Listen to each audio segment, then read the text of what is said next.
Da RPC, além de trazer para você os fatos que são notícia no dia a dia, a gente pensa muito em contextualizar a informação, né? Em te dar subsídios, em te dar condições, informações, para que você possa ter uma ideia do todo. Por isso, uma das nossas equipes foi escalada para fazer um trajeto no Rio Iguaçu, né? Um dos trabalhos aí que você só vê aqui no jornalismo da RPC. A gente vai falar do Rio Iguaçu, que tem 1.320 quilômetros, percorre o estado todo, de leste a oeste.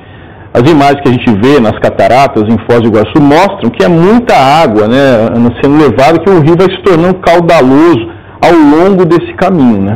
Mas o rio está tão cheio desde a nascente, por que ele só transborda em alguns pontos específicos? Você vai entender tudo na reportagem preparada pela equipe da repórter Ana Zimmermann. Ela explica as razões. Quando começa a chover forte, vem a preocupação. Eu passei ontem, ainda dava para passar aqui. Agora hoje já não está quase mais passando. Tem que, né? Tava esperando, né? Não queria sair. Na verdade, ninguém quer, né? Mas como as águas estão chegando aí, né? Daí a gente deixar para a última hora, daí não pode sair com as coisas, né? Que a mudança, e daí tem que sair, né? Fazer o quê? Os moradores já sabem os pontos em que os rios transbordam.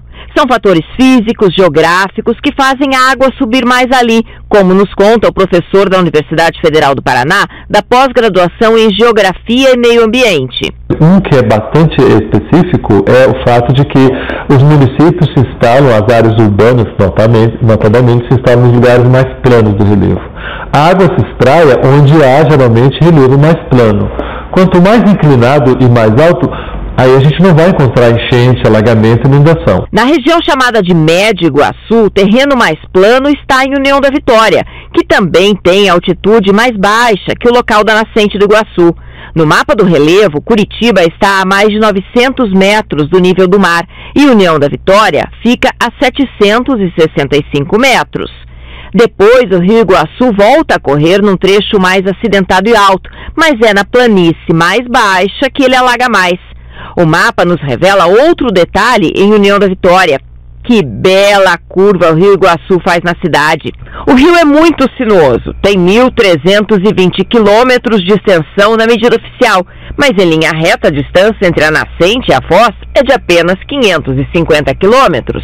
Quando a sinuosidade se associa à área plana, você vai ter uma inundação que vai acontecer, uma enchente vai acontecer associada a esses fatores. A velocidade da água do rio, ou seja, o fluxo dele diminui, porque exatamente o relevo vai servir como um anteparo nas curvas, ele reduz a sua velocidade, vai acontecer mais deposição de material sólido, tanto aquele areia, os seios transportados, quanto o próprio material lançado pelos homens. A gente vai falar de dejetos humanos, dejetos urbanos que são transportados.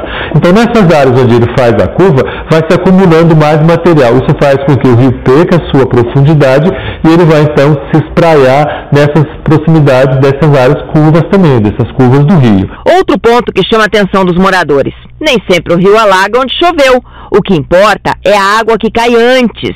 No Rio Iguaçu e também no Rio Negro, a água que vai formá-los brota na Serra do Mar.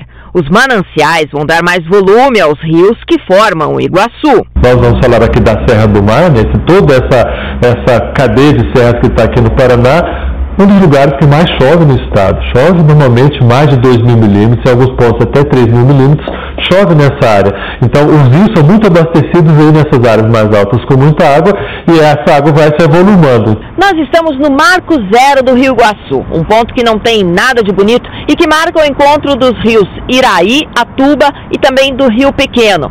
Essa é a nascente do rio que vai atravessar o nosso estado. Neste ponto, o Iguaçu está um pouco mais cheio que o normal, mas logo vai ganhando corpo ao longo das chamadas cavas e recebendo pequenos afluentes. Depois de percorrer menos de 40 quilômetros em Araucária, já está bem mais alto, cobrindo galhos de árvores e quase tocando na ponte. E a vegetação ao redor tem uma importância enorme para evitar que o rio transborde. Evita que a água da chuva escorra rapidamente, deixe o solo mais permeável e segura os sedimentos que podem deixar o rio mais raso e ainda mais sujeito a inundações. A retirada da vegetação significa a perda da capacidade natural das áreas de infiltrar. Quando a gente retira elas, tira a vegetação, significa que essa capacidade de infiltração natural, ela é basicamente abalada. Associa-se a esse desmatamento, a essa perda da capacidade natural de infiltração, a impermeabilização dos solos, que é feita notadamente por asfalto, por concreto, construções humanas, urbanas, rurais. Então, não infiltrando a água da chuva quando cai, ela vai então sobrar na superfície, ela vai extravasar dos canais fluviais que não tem mais condição, a partir do momento de receber toda essa água que, por não conseguir infiltrar, fica sobrando, ela extrapola. Em Araucária também aconteceram inundações, assim como em Balsa Nova, Porto Amazonas, São Mateus do Sul, Paulo Frontin. Seguindo o rio abaixo, depois de União da Vitória, está a primeira das 6 grandes barragens hidrelétricas do Iguaçu, a represa de Foz do Areia. E essas barragens ajudam a controlar a cheia do rio, segurando e soltando o excesso de água pelos vertedouros, que foram abertos semana passada nas usinas da Copel. Tem um reservatório grande na usina de Foz do Areia, e à medida em que a gente consegue armazenar a água, a gente consegue fazer com que essa água que iria atingir as regiões abaixo da usina, ou rio abaixo,